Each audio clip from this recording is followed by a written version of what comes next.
going into the Parliament last week on an emergency situation in order to facilitate the lending, short-term borrowing of the NIA in order to facilitate payments to its public servants.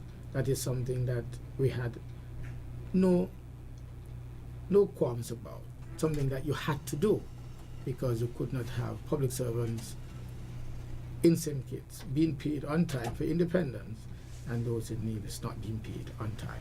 And so it had to be done. I know there's a lot of talk that the NIA did not ask the federal government for any money, a lot of talk, a lot of bulldog talk going from Mark Grantley on the airwaves. That's absolute nonsense. Because if Mark had only taken time to study how a government functions and what is the relationship between the federal government and the NIA and how it should function, especially with regard to short-term borrowing or guaranteeing, he would know that you don't have to ask the federal government. Once you ask the bank, and the bank has no obligation, and therefore it has, however, to be done, it has to come to the federal government. It must come to the Parliament, because that is what the law says. But I don't think Mark Grantley has ever taken any time to seriously study how a government functions.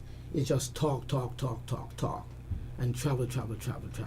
That's why really nothing is happening, because the man who is supposed to be leading, especially in the productive ministries, is just talking. And I am fed up of that talk myself, just as the divisions are fed up. Let's move on.